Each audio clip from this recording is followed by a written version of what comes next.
In this introduction, I would like to prompt your reflection on an important issue. Why did you decide to follow a MOOC on negotiation? Why add this to your agenda, which must be pretty busy already? I mean, you could attend other courses, or read a book, or discuss with friends, or enjoy the nice sun out there, or sleep, or do whatever more pleasant you can think of. So, there must be some reasons why you're here, watching this video. Please take a couple of minutes and write down the reasons which brought you to enroll in this MOOC. Welcome back. Here are the top 3 reasons why people decide to follow a MOOC or a classic course on negotiation. The first one is that negotiation is everywhere. It is 360 degree. Take a pause again and think. With whom have you negotiated so far? Or will you be negotiating with in the future? Make a list. Ready? That list is probably pretty long. Suppliers, customers, colleagues, partners or kids, if any, your boss, etc. Now let me highlight 3 distinctions within that list. Negotiation occurs in different spheres. We negotiate in our private life, at home, or in daily activities, for instance with your bank. But we also negotiate, of course, within a company, organization. These are internal negotiations. And we negotiate on behalf of our company with other organizations, such as a supplier. These are external negotiations.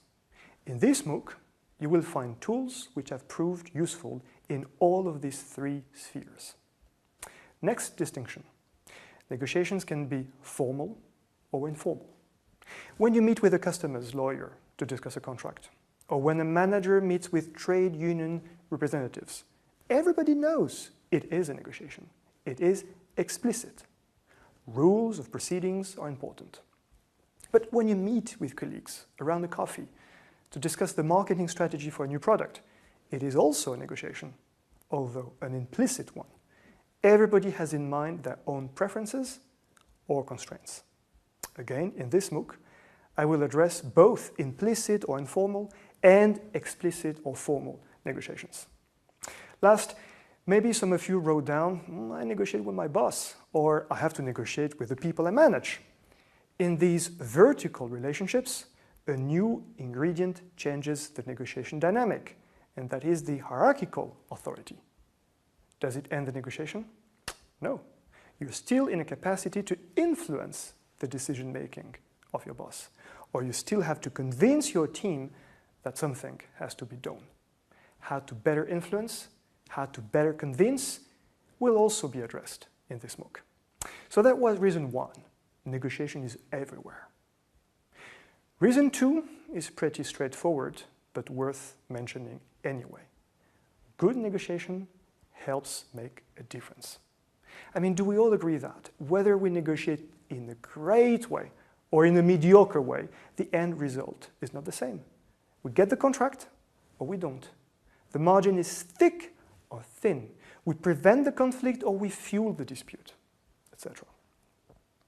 And the third reason is also worth highlighting. Good negotiation can be learned, and that is also good news. Of course, personal soft skills help negotiate, and some of us might be more gifted than others with these qualities. Nevertheless, once we've realized that these soft skills help, we can work on them and improve. Besides, effective negotiation is based on principles, tools, tips, methods which help you make a difference. And this MOOC will address both soft skills and proven process tools. Now, if any of you think that negotiation is very rare, does not make much difference, and cannot be learned anyway, well then you're watching the wrong thing. But if you agree that these 3 points make sense, then stay tuned. Enroll in this MOOC, and you will rapidly see the difference. Enjoy! In this video, I would like to introduce the fact that any negotiation includes 3 different dimensions. Most negotiators will focus on one of them only, thus underestimating or even ignoring the other 2 dimensions. And that is the beginning of trouble. Now let me illustrate these 3 dimensions with a simple daily examples. Have you got kids? Some of you probably have. Well, my wife and I try and take care of 2 kids. two growing kids, to the extent that one of them is now a teenager. And guess what? At some point you have to deal with the following tough negotiation. Your teenager has been invited to a party this Saturday evening. What time should he come back home? That is the problem to be addressed. And this problem can be dealt with in a very simple, rational way. Is your son coming back on his own or together with a friend? What time is the bus he's supposed to get on? Has he already done his homework, or will he have to do this on Sunday, etc.? And even, how many hours of sleep does the World Health Organization recommend for a teenager of his age? So this is the problem dimension. It relates to the substance of the negotiation, which apparently can be dealt with in a cold, tempered, rational way.